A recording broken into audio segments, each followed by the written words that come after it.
వాగర్థావివ సంపృక్తౌ వాగర్థ ప్రతిపత్తయే జగతః పితరౌ వందే పార్వతీ పరమేశ్వరౌ. ఆదిత్యాయ చ సోమాయ మంగళాయ బుధాయ చ గురుశుక్రశనిభ్యశ్చ రాహవే కేతవే నమః. శృంగేరి జగద్గురు పీఠాధిపతులకి, కంచి పీఠాధిపతులకి నమస్కారములు తెలియచేసుకుంటూ కార్యక్రమాన్ని ప్రారంభిద్దాం. వీక్షించేటువంటి ప్రేక్షకులకి శుభాభినందనలు. ఈరోజు ఒక మహామహిమాన్వితమైనటువంటి రోజు గురించి చర్చించుకోబోతున్నాం. ఆ రోజు మీరు ఇప్పుడు ప్రస్తుతం ఎటువంటి సమస్యలతో ఎదురవుతున్నా, ఎటువంటి సమస్యలతో బాధపడుతున్నా, అటువంటి వారి నివారణకి ఏం చెయ్యాలి ఆ రోజున గురించి తెలియజేసే ప్రయత్నం చేస్తాను. ఎందుకనంటే శివాజ్ఞ లేనిదే చీమైన కుట్టదు. ఈ కార్యక్రమం నేను చేయాలన్నా, మీరు వీక్షించాలన్నా, ఈ యొక్క మహిమాన్వితమైన రోజు గురించి తెలుసుకునే భాగ్యము ఆ శివాజ్ఞ చేత నాకు కలిగింది. కేవలం నేనొక్కడినే పాటిస్తే నేను, నా కుటుంబం చాలా సంతోషంగా ఉంటుంది. కానీ గురుస్థానంలో ఉన్నాను. నాతో పాటుగా ఈ విషయం 10 మందికి, 1000 మందికి, 1,00,000 మందిలోకి చేరవేయడం ద్వారా మీరందరూ కూడా ఆనందంగా, సంతోషంగా ఉండాలి అనే సదుద్దేశముతో ఈ యొక్క విషయాన్ని అందరికీ తెలియచేయ సంకల్పం ఆ పరమేశ్వరుని ఆజ్ఞ ప్రకారం జరుగుతుంది. ఆ పరమేశ్వరుని యొక్క అనుగ్రహం ఉన్నవాళ్ళే ఈ వీడియో ఆశాంతం వీక్షించి తెలుసుకొని పరిహారాలు మీకు మీరుగా ఎలా చేసుకోవాలో పాటించడం జరుగుతుంది. ఆ పాటించడం వరకు మీ బాధ్యత. ఇక తక్కినదంతా ఆ పరమేశ్వరుడే దగ్గరుండి మీ సంకల్పం ఏదైనప్పటికీ కూడా అచిరకాలంలో, అంటే కార్తీక మాసం లోపల మీ యొక్క సంకల్పం నెరవేర్చే విధంగా బాధ్యత ఆ పరమేశ్వరుడే తీసుకుంటాడు. ఎందుకు ఇంత ఖచ్చితంగా చెప్పగలుగుతున్నానంటే, నేను రీసెర్చ్ చేస్తూ ఉన్నప్పుడు తంత్ర గ్రంథాలలో ఒక అద్భుతమైన రోజు గురించి తెలిసింది. ఈ యొక్క సంవత్సరం మనకి ఏదైనా దొరుకుతుందా అంటే చాలా, అసలు చెప్పాలి అని అంటే ఈ విషయం గురించి తెలిసి ఈ సంవత్సరంలో ఉందని తెలిసిన తర్వాత మళ్ళీ ఎప్పుడు వస్తుందని చూస్తే 2053లో వస్తుంది. అది తప్పితే 2070లో వస్తుంది. నిజంగా ప్రజల మేలు కోరి భగవంతుడి సంకల్పం నాకు కనిపించడం జరిగిందేమో, ఇదంతా మీకు చెప్పాలనే సంకల్పమేమో, మీరందరూ బాగుపడాలనే కోరికతో, సహృదయంతో ఈ విషయాన్ని మీకు తెలియచేస్తున్నాను. ఆలస్యం చేయకుండా కార్యక్రమంలోకి వెళ్ళిపోదాం. 13వ తారీఖు జూలై ఈ సంవత్సరం, ఈ నెలలోనే అద్భుతమైన రోజు. 100 మహాశివరాత్రులు కలిస్తే ఎంత పుణ్య ఫలితమో, 100 మహాశివరాత్రుల్లో ఈశ్వరుని అర్చిస్తే ఎంత పుణ్య ఫలితమో, కేవలం ఈ ఒక్క రోజున అర్చించడం ద్వారా అపారమైనటువంటి శివ కరుణా కటాక్షాన్ని మనం పొందబోతున్నాం. శివుడి జన్మ నక్షత్రం ఆరుద్ర నక్షత్రం. శివునికి ఇష్టమైన వారం సోమవారం. శివునికి ఇష్టమైనటువంటి తిథి కృష్ణపక్షంలో వచ్చే చతుర్దశి తిథి. ఈ 3 కలిసి వచ్చినటువంటిది ఈ సంవత్సరం 13 జూలైన వస్తుంది.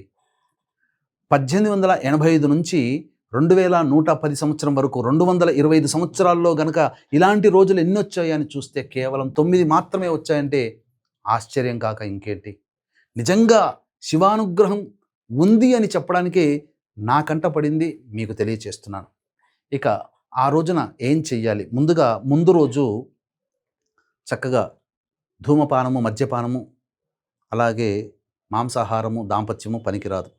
ఇక ఎవరెవరు ఈ యొక్క సంబంధించిన ముందుగా చెప్పదలిస్తే, శనిదోష ప్రభావం ఉన్నటువంటి రాశులు అనగా మేష, మిథున, కర్కాటక, సింహ, కన్య, వృశ్చిక, ధనస్సు, కుంభ, మీన రాశిలో జన్మించినటువంటి వారు శనిదోష నివారణ, గత జన్మ కర్మ దోషాలు ఉన్నాయి కాబట్టి ఈ జన్మల్లో అనేక సమస్యలతో బాధపడుతున్నాం. అటువంటి సమస్యల నివారణకి, గత జన్మ కర్మదోష నివారణకి ఈ 13 జూలై రోజున ఏం చేయాలో మీకు తెలియజేసే ప్రయత్నం చేస్తాను. ప్రతి సమస్యకి కూడా 2 రకాల పరిహారాలు ఉంటాయి. ఒకటి మానవ పరిహారం, 2 దైవ పరిహారం. మానవ పరిహారం అంటే మీకు మీరుగా చేసుకోగలిగేటువంటిది. 2 దైవం మంత్రాధీనం, తన్మంత్రం బ్రాహ్మణాధీనం. కాబట్టి బ్రాహ్మణుల ఆధీనంలో ఈ యొక్క కార్యక్రమం అనేటువంటిది జూలై 13వ తేదీన అరుణాచల క్షేత్రంలో కానీ, కాళహస్తీశ్వర క్షేత్రంలో కానీ ఈ కార్యక్రమం నిర్వహించడం జరుగుతుంది. మీ జాతకరీత్యా కలుగు విద్య, వివాహ, ఉద్యోగ, దాంపత్య, అనారోగ్య సమస్యల నివారణకి, అలాగే మేష, మిథున, కర్కాటక, సింహ, కన్య, వృశ్చిక, ధనస్సు, కుంభ, మీన రాశుల్లో జన్మించినటువంటి వారికి శనిదోష నివారణ. మరియు అనేక మంది ఇప్పుడు ఆన్లైన్లో ఎక్కువ పూజలు చేయిస్తున్నారు. కేవలం 1 లేదా 2 పూజలు. కానీ మన పీఠం ఆధ్వర్యంలో ఆరోగ్యం కోసం మృత్యుంజయ హోమం, ఇప్పుడు క్యాలెండర్ ఇయర్ పిల్లలకి స్టార్ట్ అయింది కాబట్టి సరస్వతి దక్షిణామూర్తి హోమాదులు, అలాగే శత్రు సమస్యలు, కోర్టు సమస్యలు, ప్రయోగ బాధల నివారణకి సుదర్శన హోమము, అలాగే గురుడు కర్కాటక రాశిలో సంచారం చేస్తున్నాడు కాబట్టి మేష, వృషభ, కర్కాటక, సింహ మరియు ధనుస్సు, కుంభ రాశుల్లో జన్మించినటువంటి వారికి గురుదోష నివృత్తి పూజలు, హోమాదులు, అలాగే వివాహ దోష నివారణకి, దాంపత్య దోష నివారణకి, ఆర్థిక బాధలకి, జనాకర్షణ, ధనాకర్షణకి లక్ష్మీ హోమము, స్వయంవర కళా హోమము జరిపించడం జరుగుతుంది. అలాగే గత జన్మ కర్మ దోషాలు ఉన్నాయి కాబట్టి దోష నివృత్తికి తిల సహిత రుద్రహోమము అనేటువంటిది. పైగా నవగ్రహాల యొక్క అనుగ్రహం కలిగితేనే మనం ఏ సమస్యనైనా అధిగమించగలుగుతాం. నవగ్రహ దుష్ప్రభావాల వల్లనే మనం సమస్యలు ఎదుర్కొంటాం కాబట్టి నవగ్రహ పాశుపత హోమం అనేటువంటిది జరిపించడం జరుగుతుంది. అవకాశం ఉన్నటువంటి వాళ్ళు ఈ కార్యక్రమం 13వ తారీఖు మధ్యాహ్నం 3 గంటల లోపల మీ గోత్రనామాదులు స్క్రీన్పై కనిపిస్తున్న నెంబర్కి కాంటాక్ట్ చేసి గోత్రనామాదులు నమోదు చేసుకోవచ్చు. అమృత ఘడియలైనటువంటి సాయంకాలం 4 గంటలకి ఈ కార్యక్రమం ప్రారంభమవుతుంది. కేవలం 54 మందికి మాత్రమే అవకాశము. కావున ఇంకా జనాలు పెరిగారు అని అనుకోండి, అప్పుడు బ్రాహ్మణుల సంఖ్యను పెంచి ఈ కార్యక్రమాన్ని నీతి నిజాయితీతో, నిబద్ధతతో ఈ కార్యక్రమం నిర్వహించడం జరుగుతుంది. ఇక గమనించుకున్నట్లయితే ఈ యొక్క కార్యక్రమంలో ఈ సంబంధించినటువంటిది ఏం చెయ్యాలి ఈ రోజున అనేటువంటిది మనం తెలుసుకుందాం.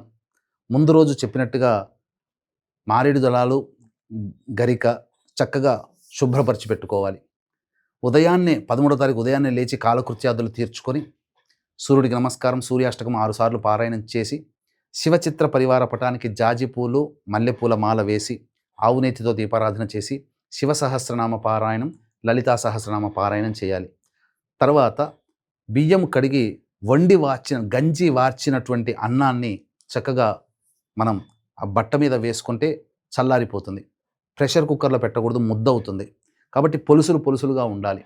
ఆ అన్నాన్ని ఈ యొక్క మారేడు దళాల్లో దానిమ్మ పుల్లతో కుంకుమ నీటితో తడిపి శ్రీరామ అనే అక్షరం ప్రతి ఈ యొక్క పత్రంలో రాయాలి. నల్ల నువ్వుల నూనె తీసుకొని పోవాలి. తదనంతరం దేవాలయానికి చేరుకొని ముందుగా కాళ్ళు, కుడికాలు, తర్వాత ఎడమకాలు కడుక్కొని నోటితో గాయత్రి మంత్రం చదువుతూ 3 సార్లు పుక్కిలించి ఉమ్మేసి నవగ్రహాల చుట్టూ శివాయ నమః అంటూ 27 ప్రదక్షిణలు చేసి ఆ శని భగవాను దగ్గర నల్ల నువ్వులతో నూనెతో దీపారాధన చేసి తదనంతరం గణపతి దగ్గరికి వచ్చి నమస్కారం చేసుకొని వినాయకుడికి నమస్కారం చేసి గరికతో 11 సార్లు గణాధిపాయ నమః, గణాయకాయ నమః, వినాయకాయ నమః అంటూ అర్చన చేసి గణపతికి నిర్విఘ్నంగా నా యొక్క శని దోషము, గత జన్మ కర్మదోషం తొలగిపోవాలని సంకల్పం చేసుకొని తదనంతరం నంది దగ్గరకు వచ్చి నంది చెవిలో మీ యొక్క సంకల్పం చెప్పాలి. శని దోష నివారణ జరిపించుకోవాలని సంకల్పం చెప్పాలి. తదనంతరం సుబ్రహ్మణ్య స్వామికి, అమ్మవారికి అర్చన జరిపించుకొని చక్కగా శివాలయానికి చేరుకొని అవకాశం ఉంటే అంతరాలయంలో లేకపోతే బాహ్యాలయంలో శివుడికి ఈ యొక్క పంచామృతాలతో అభిషేకం జరిపించి నల్ల నువ్వుల నూనెతో ఈశ్వరుడికి అభిషేకం జరిపించాలి. ఆవ నూనెతో ఈశ్వరుడికి అభిషేకం జరిపించాలి. తదనంతరం వెంట తెచ్చుకున్నటువంటి అన్నం ఉంటుంది కదా, చక్కగా అన్నముతో ఈశ్వరునికి అభిషేకం జరిపించి అర్చనగా గరికతో, అలాగే మారేడు దళాలతో, నీలిరంగు చామంతి పుష్పాలతో, నీలిరంగు నల్ల కలువ పుష్పాలతో ఆ పరమేశ్వరుని అర్చన చేయండి. తప్పకుండా గత జన్మ కర్మదోషం తొలగిపోతుంది. అలాగే ఎన్నాళ్ళ నుంచో పట్టి పీడిస్తున్న మేష, మిథున, కర్కాటక, సింహ, కన్య, వృశ్చిక, ధనస్సు, కుంభ, మీనరాశిలో జన్మించిన వారికి శనిదోష నివారణ జరుగుతుంది. పుష్యమి, అనురాధ, ఉత్తరాభాద్ర నక్షత్రంలో జన్మించిన వాళ్ళు, చర్మ సంబంధము, తోలు సంబంధమైనటువంటి వ్యాపారాలు, ఎడిబుల్ ఆయిల్స్, నూనె వ్యాపారస్తులు, అలాగే ఇనుముతో సంబంధం ఉన్న ప్రతి వృత్తి వ్యాపారస్తులు, అలాగే ప్రధానముగా ఈ యొక్క గ్రౌండ్ ఆయిల్స్, పెట్రోల్ ఇటువంటి వ్యాపారం నడిపేటువంటి వాళ్ళు, వీళ్ళందరూ పాత సామాన్లు అమ్మేటువంటి వాళ్ళు, స్టీల్ సామాన్లు అమ్మేటువంటి వాళ్ళు, వీళ్ళందరూ ఈ కోవకి చెందుతారు. ఫ్రిడ్జ్లు, ఏసీలు అమ్మేటువంటి వాళ్ళు కూడా. కాబట్టి వీళ్ళందరూ, ఈ వృత్తిలో ఉన్న వాళ్ళందరూ కూడా ఈ యొక్క శని యొక్క అనుగ్రహం కలిగితే ఆ వృత్తి వ్యాపారాల్లో అభివృద్ధి ఉంటుంది. కింది స్థాయి ఉద్యోగస్తులు, పారిశుద్ధ్య కార్మికులు, వీళ్ళందరూ కూడా ఈ విధంగా ఆ పరమేశ్వరుడికి అనుగ్రహాన్ని పొందే ప్రయత్నం చేస్తే భవిష్యత్తులో శని ప్రభావంలో వచ్చే దోషాలన్నీ తొలగిపోతాయి. అవకాశం ఉంటే ఆ రోజంతా ఉపవాసం ఉండి రాత్రి జాగరణ చేసి, ఎందుకంటే 100 శివరాత్రులు కలిస్తే ఈ ఒక్కరోజు కాబట్టి జాగారం చేసి తెల్లవారు లేచి తెల్లవారి కాలకృత్యాదులు తీర్చుకొని సూర్యుడికి నమస్కారం, సూర్యాష్టకం 6 సార్లు, చిత్రపరివార పటానికి పూలమాల, ఆవునేతితో దీపారాధన, శివ సహస్రనామ పారాయణము, తదనంతరం నైవేద్యంగా కొన్ని పండ్లు ఇవన్నీ పెట్టాలి. తర్వాత అనాథలకి, పెద్దలకి, వృద్ధులకి, వికలాంగులకి, ముఖ్యంగా మానసిక, శారీరక వికలాంగులకి అన్నదాన కార్యక్రమాలు జరిపించి ఈ యొక్క ఉపవాస నియమాన్ని విరమించాలి. చక్కగా కుటుంబ సమేతంగా భోజనం చేయాలి. ఒక రోజంతా ఉండలేనటువంటి వాళ్ళు సాయంకాలం సూర్యాస్తమయం వరకు ఉండి శివారాధన చేసుకొని ఆకాశం వైపు ఒకసారి నమస్కారం చేసుకొని వ్రత నియమాన్ని విరమింపచేయవచ్చు. ఈ విధంగా ఎవరైతే చేస్తారో పరమేశ్వరానుగ్రహం సంపూర్ణంగా పొందిన వాళ్ళు అవుతారు. కాబట్టి గత జన్మ కర్మదోషం తొలగిపోతుంది, శని దోషము తొలగిపోతుంది, ఆనందంగా మీరుంటారు, మీకుండే సమస్యలన్నీ తొలగిపోతాయి. కాబట్టి ఈ యొక్క విషయాన్ని అందరూ ఆలకించి 10 మందికి తెలియచేయండి. తద్వారా 10 మంది బాగుపడతారు. మీరందరూ సంతోషంగా ఉంటే నేను సంతోషంగా ఉంటాను. ఎందుకంటే ఈ యొక్క విషయాన్ని మీ మంచి కోసం తెలియచేయడానికి ఆ పరమేశ్వర సంకల్పమే ప్రధాన కారణం. కాబట్టి అందరూ ఆచరిస్తారు. అలాగే అవకాశం ఉంటే ఎక్కడో చేయించుకునే బదులు మన పీఠం ఆధ్వర్యంలో జరిగేటువంటి ఈ యొక్క అరుణాచలంలో కానీ, కాళహస్తి క్షేత్రంలో కానీ సాయంకాలం 4 గంటలకి ప్రారంభమయ్యేటువంటి ఈ సర్వదోష నివారణ పూజల హోమాలలో చెప్పిన రాశిలో జన్మించినటువంటి వారు గోత్రనామాదులు నమోదు చేసుకోవచ్చు.